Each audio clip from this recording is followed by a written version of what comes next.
कोणतंही समर्थन मूळ दुःखाची हकलपट्टी करू शकत नाही. वरपट्टी बांधायची ती जखम झाकण्यासाठी. आत जखम आहे ती ज्याची त्याला ठसठसत असतेच. रिटायर होणाऱ्या म्हाताऱ्यांचं नेमकं दुःख कोणतं? रिटायर झालो की पगार नाही, उद्योग नाही. या विचारांपेक्षा आपल्या गैरहजेरीनं ऑफिस बंद पडणार नाही हे दुःख फार मोठं असतं. आपल्या वाचून कुणाचं तरी अडतं ही भावना फार सौख्यदायक असते. दुसऱ्यांच्या पगाराची मिळकतीची चौकशी करणं हे अत्यंत संस्कारहीन आहे, असंस्कृतपणाचं लक्षण आहे. त्याचप्रमाणे तुम्हाला आता काय कमी आहे असंही फडकन कोणाला विचारू नये. ज्यांना काहीच कमी नसतं त्यांना खर्चही कमी नसतात. रातकिडा कर्कश ओरडतो, त्या ओरडण्याचा त्रास होतो यात शंकाच नाही. पण त्यापेक्षा जास्त त्रास तो कुठून बसून ओरडतोय याचा पत्ता लागत नाही याचा होतो. शस्त्रक्रिया होण्यापूर्वी रोगी घाबरलेला असतो.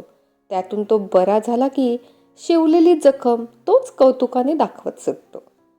2 चाकी वाहनं कोणत्याही फटीतून निसटतात म्हणून 4 चाकवाली त्यांच्यावर मनातून उखडतात. पण या एकमेव देणगीची किंमत जबरदस्त असते. पावसात पाऊस, उन्हाळ्यात चटके आणि छोटा निसट्टा अपघात झाला तरी there is no second chance. पिलियनवर एखादी बाई दिसली की ही मंडळी हेवा करतात, पण त्या सगळ्यांना सांगावंसं वाटतं आहे हा मामला खुल्ला काचावर करायची सोय इथं नाही. म्हणूनच ऊन पाऊस आणि नजरा अडवता येत नाहीत. अनेक समस्या त्या क्षणी सुचेल त्या मार्गाने सोडवाव्या लागतात. थोडा अवधी लोटल्यावर मग कायमचा उपाय शोधावा. दूध अचानकपणे म्हणजे आपण तंद्रीत असताना कोणते तरी क्षणी लाट अंगावर येईल त्या वेगाने वर काठापर्यंत येतं. चिमटा शोधायला वेळ नसतो. अशा वेळेला पाण्याचा शिडकावा करून ते तिथल्या तिथे शांत करायचं असतं. थांबवायचं असतं. मग सावकाश चिमटा शोधावा. उसंत घेऊन ते खाली उतरवावं. तसंच काहीसं अनेक समस्यांचं असतं. वकिलांचा आणि डॉक्टरांचा पेशा एकदम भिन्न. परिचारिकेचे कपडे स्वच्छ पांढरे, वकिलांचे गाऊन काळे, दिरंगाईचा रंग काळा, तत्परतेचा रंग पांढरा शुभ्रा. कॉल आल्या क्षणी हजर राहावं लागतं. खटले मात्र वर्षानुवर्षे चालतात. उत्तम ड्रायव्हर जेव्हा ॲक्सिडेंट करतो तेव्हा तो ड्रायव्हिंग विसरलेला असतो का? तरी अपघात होतात. पट्टीची पोहणारी माणसं नेहमीसारखा उंचावरून सूर मारतात. ती वरच येत नाहीत.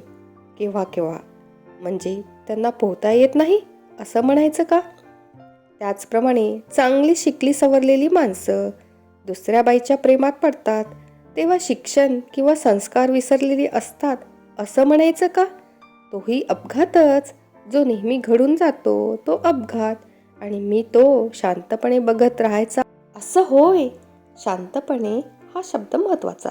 कारण तृप्तीचा संसार असून बाहेर आकर्षण का वाटतं हे पुरुष सांगू शकत नाही.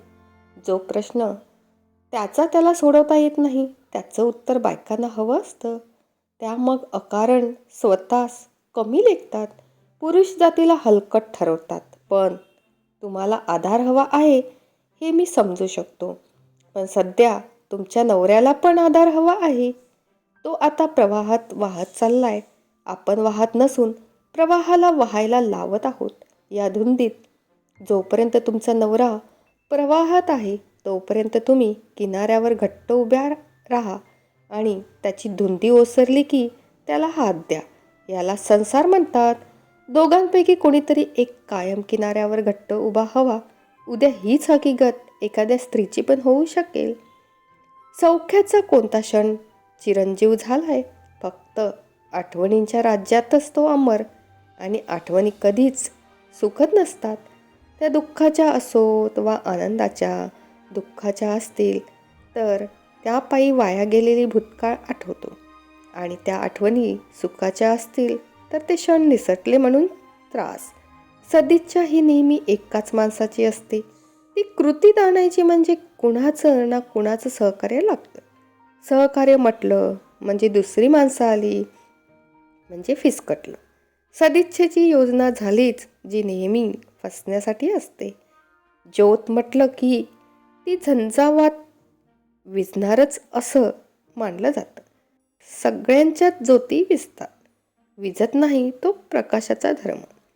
कायम उरतो तो प्रकाश आणि ज्योतीचा जय होणारच नाही असं कशावरून? आयुष्य केवळ ज्योतीला असतं असं नाही, झंझावातालाही असतं. ज्या माणसाला भूकच नाही, अन्नावर वासनाच नाही, त्याला पंक्तीमधलं कोणतंही पान चालतं.